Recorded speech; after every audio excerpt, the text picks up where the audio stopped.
Bonjour à tous, bonjour à toutes. Ravi de vous faire cette nouvelle vidéo sur le M&A où on va parler aujourd'hui sur une thématique qui est importante, la thématique sur l'analyse des entreprises. Alors ça, justement, on l'avait fait la dernière fois. Certains m'avaient dit que la vidéo, ils avaient trouvé ça intéressante. Donc merci déjà de vos réponses, des retours en privé et autres. Donc c'est super, je vous remercie beaucoup. Pour continuer cette thématique, sur la question de l'analyse, il y a aussi une autre question, que l'analyse elle peut être financière, elle peut être juridique également. On va continuer sur la partie concernant, vous savez, il y a une partie qui est commerciale, une partie relationnelle, et également une partie juridique. Donc, on va s'attaquer sur les documents juridiques dans une reprise d'entreprise. C'est vraiment très important. Pour ce faire, on va lister en fait les différents documents, comme ça. En listant les différents documents, ça vous permettra d'avoir, je dirais, une meilleure visibilité. Au niveau des documents juridiques, quels sont-ils? Quels sont les différents éléments à prendre en compte? Beaucoup de repreneurs pensent que le plus difficile dans une acquisition d'entreprise, finalement, c'est le financement, c'est-à-dire qu'on ne trouve pas l'argent. Mais trouver les banques, lever de l'argent, structurer le montage financier, j'ai envie de vous dire, quand vous le faites, vous arrivez à le faire. Donc, aujourd'hui, on va parler justement, là, vous savez, je parlais tout à l'heure avec une entreprise dans le BTP. Vous allez voir finalement c'est quoi la réalité qui est très différente parce que c'est aussi du juridique. Les vrais problèmes arrivent souvent dans la partie contractuelle. Le premier contrat, c'est ce qu'on a discuté la dernière fois, là, avant de faire la LOI. Par exemple, c'est à la LOI. Parce que c'est des erreurs qui peuvent vous coûter cher. Des centaines de milliers d'euros. Parfois, dans des gros dossiers, on parle de millions d'euros. Et parfois même, on peut arriver à la faillite de l'acheteur par la suite. Parce que si vous êtes dans des documents juridiques qui sont mal structurés, il y a des conséquences en cascade, vous comprenez? De la LOI au protocole de cession, etc. Ok? Vous pouvez avoir des dettes cachées, des litiges, des rescrits fiscaux. Moi, la dernière fois, j'ai vu un problème au niveau social. Voilà, il y avait de l'URSSAF qui n'avait pas été payé, des personnes qui n'avaient pas été déclarées, des salariés non déclarés, etc. quoi. Sauf que une fois que la transaction est signée, si le contrat ne vous protège pas, il sera souvent trop tard de revenir en arrière. Cette vidéo, je vais vous expliquer les documents juridiques essentiels dans la reprise d'entreprise,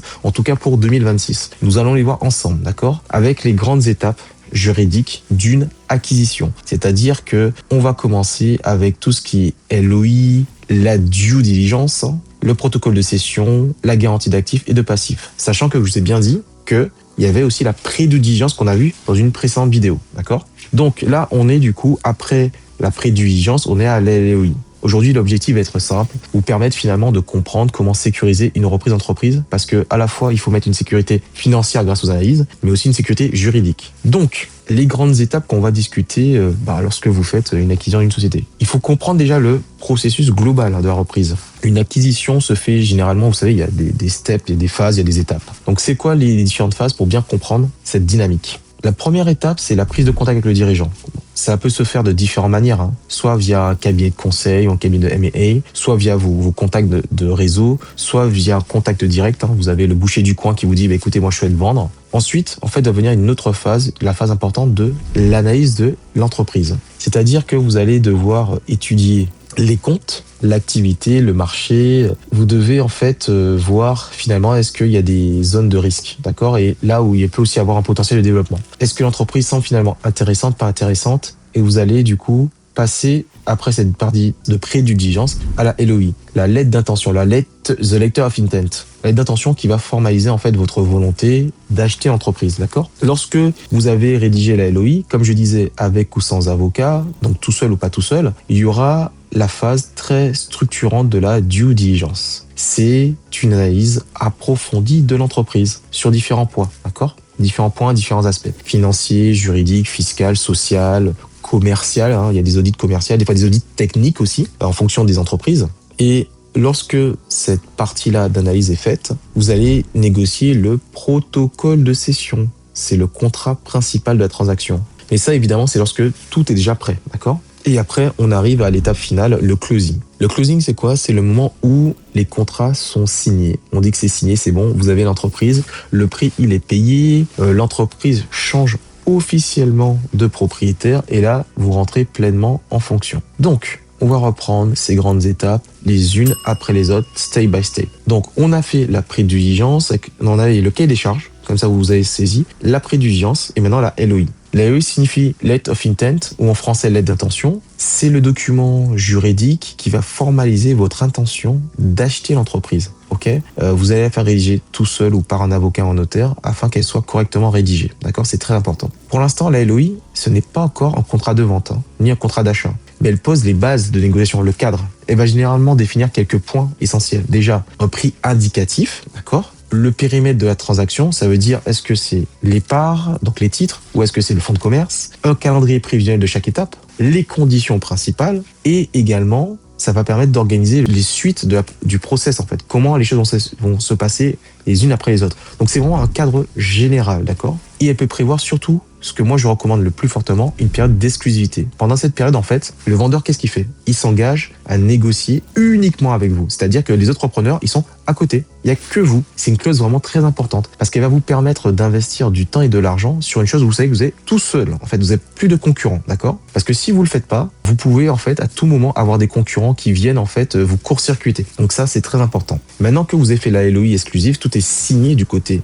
du vendeur, vous commencez la phase de due diligence. Cette phase de due diligence, c'est une expression qui est anglaise, elle signifie en fait diligence, audit approfondi. Cette étape va consister en fait à analyser en détail l'entreprise. Et là, à ce moment-là, c'est là que viennent vos dream team que j'ai expliqué dans les précédentes vidéos, les avocats, les experts comptables, les notaires, pour justement faire quelques exemples d'audits. Comme un audit financier, on va analyser les comptes, on va analyser la rentabilité, on va analyser la structure des coûts, les marges, etc., la trésorerie, d'accord, la trésor. C'est une audit qui est faite par les experts comptables. Après, on a une audit juridique faite par les avocats et les notaires qui vous permet de vérifier les contrats, les litiges, tout ce qui va être engagement de l'entreprise. Après, vous avez aussi la partie audit fiscal. On va vérifier aussi certains points, c'est-à-dire est-ce que les déclarations ont été faites, les déclarations fiscales ont été faites, est-ce qu'il y a eu des risques ou pas de redressement, vous savez, parce qu'il y a des fois des choses qui sont un peu minorées ou autres, est-ce qu'il y a des risques qui sont identifiables. Un audit social, on va analyser les contrats de travail, on va analyser les risques prud'homaux, parce que c'est de l'argent. Vous allez voir des fois s'il y a des provisions qui ont été mises dans la partie bilan, par rapport à ça. Est-ce que les obligations sociales ont bien été respectées,